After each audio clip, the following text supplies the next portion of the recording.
Subscribe कीजिए government jobs academy channel को और बेल आइकन को दबाइए लेटेस्ट एजुकेशन वीडियोस सबसे पहले देखने के लिए। नमस्कार, मैं सुधीर कुमार त्रिपाठी आपके सामने फिर से उपस्थित हूं गवर्नमेंट जॉब एकेडमी के प्लेटफॉर्म पर एक वीडियो लेकर के। आपको पता होगा मैंने पिछली वीडियो में सेल पढ़ाया था, यानी कोशिका का चैप्टर पढ़ाया था, और अब इस वीडियो में भी मैं कोशिका ही समझाऊंगा। पहले मैंने आपको बताया था कोशिका होती क्या है, इसके अलावा मैंने बताया था कोशिका इस संसार में आई कैसे, और इसके अलावा कोशिका के बारे में इस संसार को अवगत किसने कराया, बताया किसने कि कोशिका नाम की भी कोई चीज होती है। अब इस वीडियो में मैं आपको कोशिका की संपूर्ण संरचना यानी स्ट्रक्चर ऑफ सेल समझाने जा रहा हूं। उससे पहले मैं आप लोगों को कुछ सूचना देना चाहता हूं, इंफॉर्मेशन अपने प्लेटफॉर्म को लेकर के। मैं आपको ये बताना चाहता हूं कि भविष्य में हमारे साथ कई अध्यापक जुड़े हैं और कई वीडियो आपके लिए उपलब्ध होगी इस प्लेटफॉर्म पर, और आप जुड़े रहिए, सब्सक्राइब करिए, लाइक करिए, ताकि आपको निरंतर वीडियो प्राप्त होता रहे और आप अपने आगामी परीक्षाओं की तैयारी मजबूती से कर सकें। देखिए, आपने दिल्ली में मुखर्जी नगर का नाम सुना होगा, जहां पर अच्छे से अच्छा अध्यापक पढ़ाता है और फिर विद्यार्थी सफल होकर के अपने गंतव्य की ओर चला जाता है। तो मैं आपको बता देता हूं, मुखर्जी नगर के टॉप से टॉप टीचर इस प्लेटफॉर्म पर भविष्य में पढ़ाने वाले हैं। बस इंतजार करिए कुछ दिनों का, ताकि आप मुखर्जी नगर ना आए, मुखर्जी नगर हम आपके घर पर लाने वाले हैं।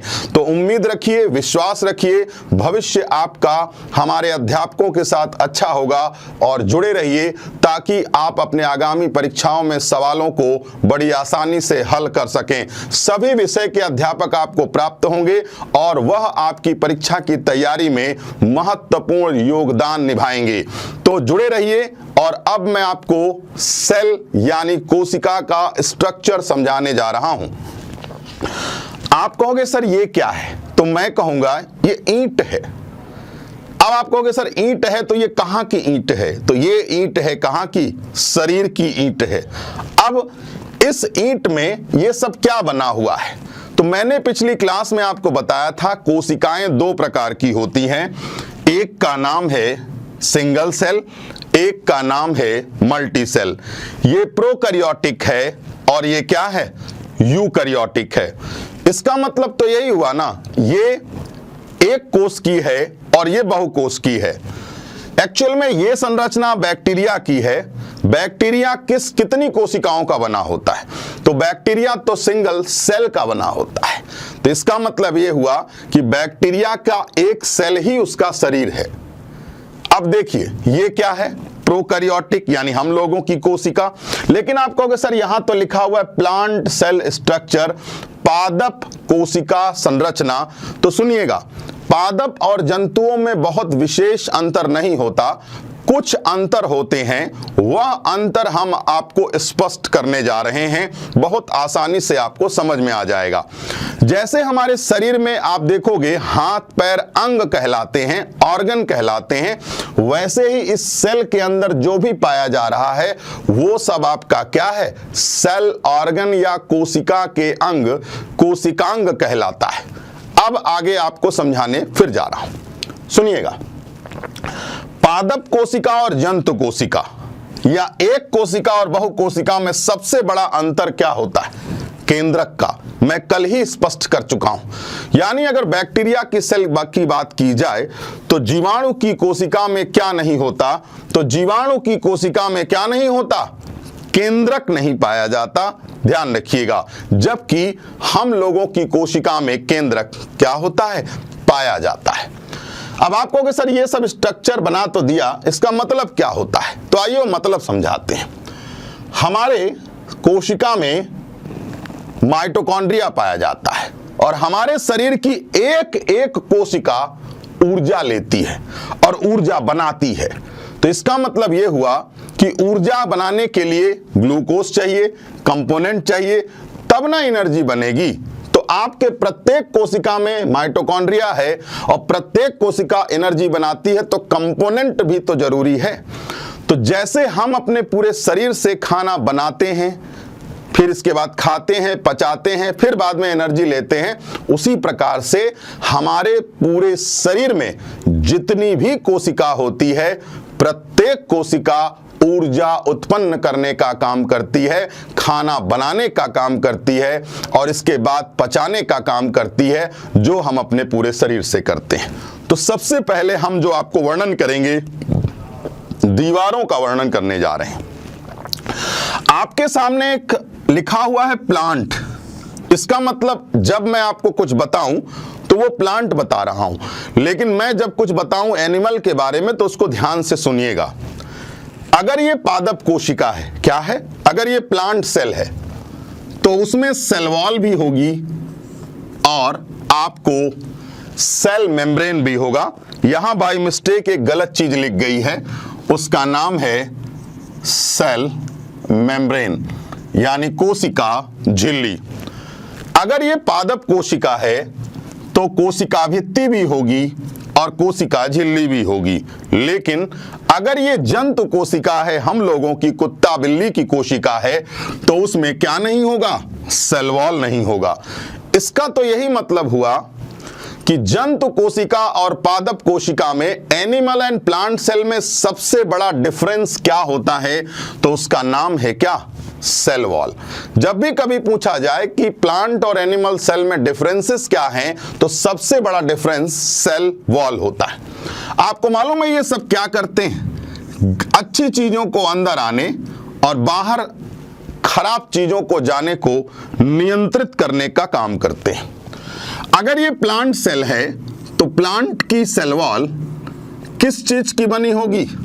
सेलुलोज की बनी होगी। लेकिन अगर मैं बात करता हूं सेल मेम्ब्रेन की, तो सेल मेम्ब्रेन बनी होती है फास्फोलिपिड एंड किस चीज की? प्रोटीन की।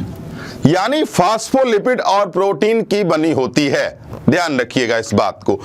लेकिन आप यह भी ध्यान रखिएगा कि पौधों की कोशिका सेल वॉल और मेम्ब्रेन दोनों होती है, लेकिन एनिमल सेल में सिर्फ और सिर्फ सेल मेम्ब्रेन होती है। और हां, सेल मेम्ब्रेन बनी होती है फास्फोलिपिड और प्रोटीन की बनी होती है। अब आगे बढ़ते हैं। यह बताइए, पहले आप खाना बनाएंगे कि पहले आप खाना खाएंगे? तो स्वाभाविक सी बात है, पहले आप खाना बनाएंगे। तो क्या आपके शरीर में भोजन निर्माण हो जाता है? तो आप कहेंगे नहीं सर, हमारे शरीर में तो भोजन नहीं बनता, लेकिन पौधों में भोजन का निर्माण हो जाता है। इससे पहले मैंने प्रकाश संश्लेषण पढ़ाया था, फोटोसिंथेसिस। आप उस वीडियो को जरूर देखें, तभी आपको समझ में आ जाएगा पौधों के भीतर भोजन का निर्माण कैसे होता है। आपको पता होना चाहिए, पौधों में एक पार्ट होता है क्लोरोप्लास्ट। इस क्लोरोप्लास्ट में एक पिगमेंट होता है जिसका नाम है क्लोरोफिल, और उस क्लोरोफिल के कारण इसमें भोजन का निर्माण होता है और उस प्रक्रिया का नाम है फोटोसिंथेसिस। आप पहले वो वीडियो देखिए, तभी आपको समझ में आएगा। तो खाना बनाने का काम कहां होता है? पौधों में, क्लोरोप्लास्ट। और हमारा कहां होता है? किचन में। तो अगर आपसे ये प्रश्न पूछा गया, 3 बार यह प्रश्न पूछा गया है परीक्षाओं में, इवन रेलवे के एग्जाम का एकदम पेट क्वेश्चन है, आपको बता रहा हूं क्या, कि किचन ऑफ द सेल कौन है? कोशिका का रसोई घर किसे कहते हैं? तो आपके सामने नाम है क्या? क्लोरोप्लास्ट। पौधों का हरा रंग किसके कारण होता है? क्लोरोप्लास्ट। पौधों का रंग वाला पार्ट किसका होता है? क्रोमोप्लास्ट। और पौधों का रंगहीन पार्ट क्या होता है? ल्यूकोप्लास्ट के द्वारा होता है। तो हमारे कहने का बहुत सामान्य मतलब है कि यहां पर पिगमेंट है तभी भोजन निर्मित हो रहा है। फोटोसिंथेसिस, फोटोसिंथेसिस का वीडियो बना हुआ है, उसे जरूर देखें, तब समझ में आएगा कि प्रकाश संश्लेषण के माध्यम से खाना कैसे बन जाता है। अब चलो, खाना तो बन गया किचन में, लेकिन किसी न किसी ने तो बनाया होगा। तो उस बनाने वाले का नाम क्या है? राइबोसोम। राइबोसोम किस चीज का निर्माण करता है? तो राइबोसोम प्रोटीन का निर्माण करता है। इसीलिए राइबोसोम को हम protein factory of the cell के नाम से जानते हैं।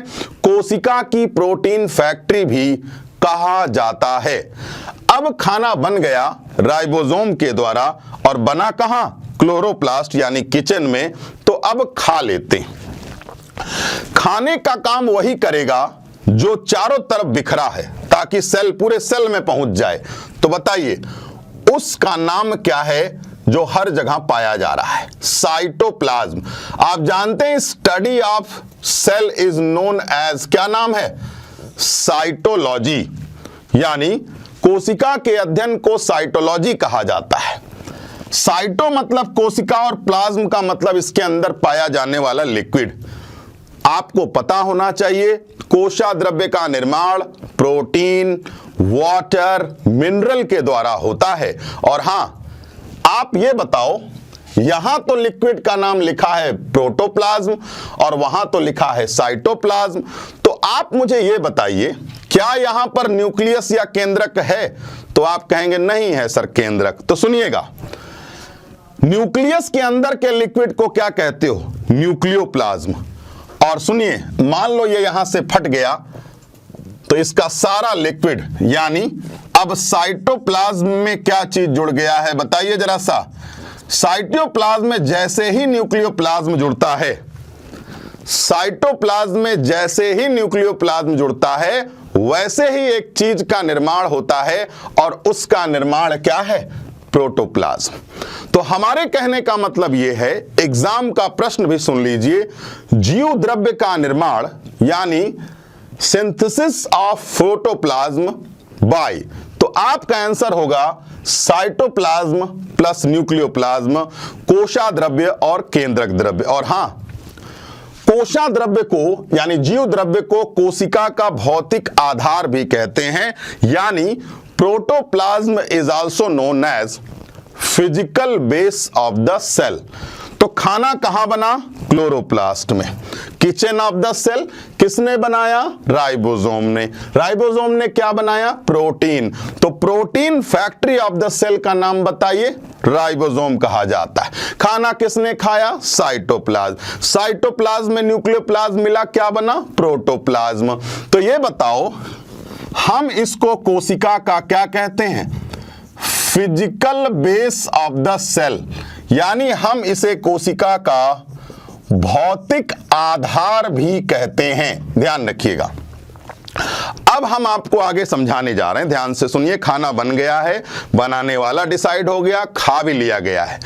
अब हमारे पास अगर 2-4 रोटियां बचती हैं तो हम क्या करते हैं? फेंक देते हैं? नहीं, उसे हम स्टोर करते हैं। लेकिन स्टोर कहां होगा? तो स्टोर होगा जहां खाली जगह होगी। तो उस खाली जगह का नाम है रिक्तिका। लेकिन बेटा यहां ध्यान रखना, रिक्तिका या वैक्यूल्स जंतु कोशिका में नहीं पाई जाती, और अगर पाई भी जाती है तो बहुत छोटी होती है साइज में। और हां, प्लांट सेल का 90% पार्ट किस चीज का बना होता है? तो उसका नाम है वैक्यूल्स। और पौधों का खाना इसी वैक्यूल्स में स्टोर होता है, और हमारा खाना एंडोप्लाज्मिक रेटिकुलम में स्टोर होता है। अभी बताता हूं। तो खाना स्टोर भी हो गया भैया। देखो, अब बात आती है डाइजेशन की। तो पाचन क्रिया में कौन मदद करता है? लाइसोसोम मदद करता है। मान लीजिए आपका खाना यहां मौजूद है और एसिड यहां मौजूद है। अब थोड़ा थोड़ा अगर भोजन में एसिड मिलता गया तो बड़ी आसानी से खाना पच जाता है। लेकिन किसी कारणवश अगर ये थैली फट गई तो सारा एसिड इसमें बिखर जाता है और यह अपनी सेल को ही डाइजेस्ट कर जाता है, यानी यह अपने आप को ही खा जाता है। तो ध्यान रखिएगा, कोशिका में, जंतु कोशिका में तो ये पाया जाता है सबसे ज्यादा लीवर में, लेकिन लाइसोसोम कहां नहीं पाया जाता? तो आपका आंसर होगा प्लांट सेल में। अब देखिए, मैं आपको क्या बता रहा हूं, बहुत ही बेसिक अंतर मैं आपको समझाने की कोशिश कर रहा हूं जंतु कोशिका और पादप कोशिका में। इसीलिए हम लाइसोसोम को digestive bag and suicidal bag of the cell के नाम से जानते हैं, यानी कोशिका की पाचक थैली और आत्महत्या की थैली के नाम से भी जाना जाता है। तो चलो भैया, खाना पच गया, अब हम क्या करते हैं, जो वेस्ट मटेरियल है उसको बाहर निकालने का काम करते हैं। तो वेस्ट मटेरियल को बाहर निकालने का काम किसका होता है? गोल्जी कॉम्प्लेक्स का होता है। वेस्ट मटेरियल का बाहर निकालने का काम गोल्जी कॉम्प्लेक्स का होता है। और सुनिएगा, गोल्जी कॉम्प्लेक्स को हम ट्रांसपोर्ट मैनेजर भी कहते हैं और traffic inspector of the cell के नाम से भी जानते हैं। क्यों? गंदी चीजों को बाहर, अच्छी चीजों को अंदर, तो ये कंट्रोल कर रहा है, इसलिए ट्रैफिक इंस्पेक्टर। और यही क्या कर रहा है? ट्रांसपोर्ट भी कह रहा है, इसलिए ट्रांसपोर्ट मैनेजर के नाम से भी जानते हैं। तो खाना बन गया, तो खाने में ये बताओ, किचन ऑफ द सेल कौन है? क्लोरोप्लास्ट। प्रोटीन किसने बनाया? राइबोसोम। प्रोटीन फैक्ट्री कौन है? राइबोसोम। खाना किसने खाया? तो साइटोप्लाज्म। और कोसा द्रव्य और केंद्रक द्रव्य मिला तो क्या बना? जीव द्रव्य। और जीव द्रव्य को कोशिका का भौतिक आधार कहते हैं और जानते हैं। आप लोगों को पता होना चाहिए, रिक्तिका जंतुओं में नहीं पाई जाती, रिक्तिका केवल और केवल पौधों की कोशिकाओं में पाई जाती। खाने का भंडारण यही होता है, खाने को पचाता यही है, लेकिन अगर थैली फट गई तो अपनी कोशिका को डाइजेस्ट कर जाएगा, इसीलिए आत्महत्या की थैली भी कहा जाता है, डाइजेस्टिव बैग भी कहा जाता है। और हाँ, जंतु कोशिका में तो होता है, लेकिन यह नहीं पाया जाता कहां पर? पादप कोशिका में नहीं पाया जाता। अब वेस्ट मटेरियल को हमने बाहर निकाला, तो उसकी मदद कौन कर रहा है? Golgi complex. तो इसीलिए कहा जाता है Golgi complex is also known as transport manager, यानी परिवहन प्रबंधक, and traffic inspector of the cell, यानी यातायात निरीक्षक के नाम से जाना जाता है। चलिए आगे बढ़ते हैं। अब बात आती है कि आखिरकार पूरी कोशिका का कंकाल किस चीज का बना होता है? तो पूरी कोशिका का कंकाल इसके कारण बना होता है, अंतःस्त्रावी जालिका के द्वारा, यानी skeleton system of the cell made up from endoplasmic reticulum, यानी कोशिका का कंकाल तंत्र अंतःस्त्रावी जालिका के द्वारा बना होता है, ध्यान रखिएगा। और हां, अगर इसके ऊपर राइबोसोम पाया गया तो ये रफ एंडोप्लाज्मिक रेटिकुलम होता है, और अगर ये इस पे राइबोसोम नहीं पाया गया तो ये स्मूथ एंडोप्लाज्मिक रेटिकुलम होता है। तो रेटिकुलम कितने टाइप का हुआ? 2 टाइप्स का माना जाता है। अब हम क्या करते हैं, हम थोड़ा एनर्जी ले लेते हैं। एनर्जी लेने का काम कौन करता है? माइटोकॉन्ड्रिया। और हां, ये जो फिंगर लाइक स्ट्रक्चर है इसे हम कहते हैं क्या? क्रिस्टी। और हां, क्रिस्टी में ही संपूर्ण क्रिया होती है, और इसी माइटोकॉन्ड्रिया में एटीपी के रूप में ऊर्जा का निर्माण हो जाता है।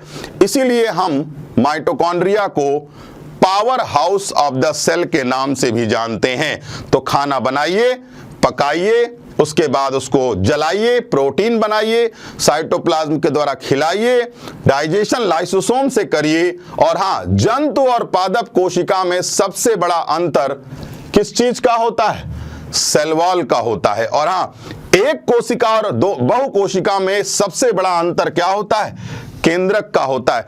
बैक्टीरिया के सेल में किसी भी प्रकार का कोई भी केंद्रक नहीं पाया जाता। और जानते हैं, अब ये बताओ, गुणसूत्र में डीएनए होता है, सब जानते हैं, भविष्य में बताऊंगा मैं अगली वीडियो में। लेकिन गुणसूत्र में डीएनए होता है, लेकिन कोशिका के और किन 2 भागों में भी डीएनए होता है? तो आपकी परीक्षा में पूछा गया कि गुणसूत्र को छोड़ करके किन 2 जगहों पर डीएनए और भी पाया जाता है? तो एक का नाम है माइटोकॉन्ड्रिया और एक का नाम है chloroplast. DNA also found in mitochondria and chloroplast. DNA mitochondria और क्लोरोप्लास्ट में भी पाया जाता है। उसके बाद सबसे महत्वपूर्ण है केंद्रक। केंद्रक के अंदर गुणसूत्र है। और हां, गुणसूत्र मतलब होता है कैरेक्टर का धागा, जो मम्मी पापा से बच्चों में जाता है। आनुवांशिक पदार्थों को एक जगह से, यानी आनुवांशिक कैरेक्टर को एक पीढ़ी से दूसरी पीढ़ी में ले जाने का काम गुणसूत्र का होगा। और हम इस गुणसूत्र को अगली वीडियो में आपको समझाने की कोशिश करेंगे, ताकि आपको यह पता चल सके कि आखिरकार आपकी शक्ल आपके मम्मी पापा से क्यों मिलती है, और अगर नहीं भी मिलती है तो उसमें घबराने की जरूरत नहीं है। यह सब मिलाने की प्रक्रिया आपके द्वारा नहीं होती, जबकि गुणसूत्रों के माध्यम से होती है। तो जुड़े रहिए। इसके साथ ही मैं इस वीडियो को समाप्त करूं उससे पहले मैं आपको कुछ बातें बताना चाहता हूं। हम आपको ये बताना चाहते हैं कि दोबारा हम फिर आएंगे, लेकिन हमारे साथ आप जुड़े रहिए। ऐसे ऐसे अध्यापक मुखर्जी नगर के आने वाले हैं जो भविष्य में चल करके आपका भविष्य संवारेंगे और आपके भविष्य को बनाने में महत्वपूर्ण योगदान देंगे। मुखर्जी नगर आपके घर आएगा, आपको मुखर्जी नगर आने की आवश्यकता नहीं होगी। बड़े बड़े अध्यापक जिनको पढ़ने के लिए लोग यहाँ एडमिशन लेते हैं, उन्हीं अध्यापकों को हम इस प्लेटफॉर्म पे लाएंगे और हम आपके भविष्य को बनाने की कोशिश करेंगे। बस इंतजार करिए, थोड़ा सा समय और थोड़े से कुछ दिनों का इंतजार करिए। बस आपके सामने वो अध्यापक सभी विषयों के आने वाले हैं जो अपने अपने विषय में चमत्कारिक आदमी हैं और अपने अपने विषय में जादूगर हैं। नमस्कार, धन्यवाद। जुड़े रहिए गवर्नमेंट जॉब एकेडमी से। नमस्कार, धन्यवाद।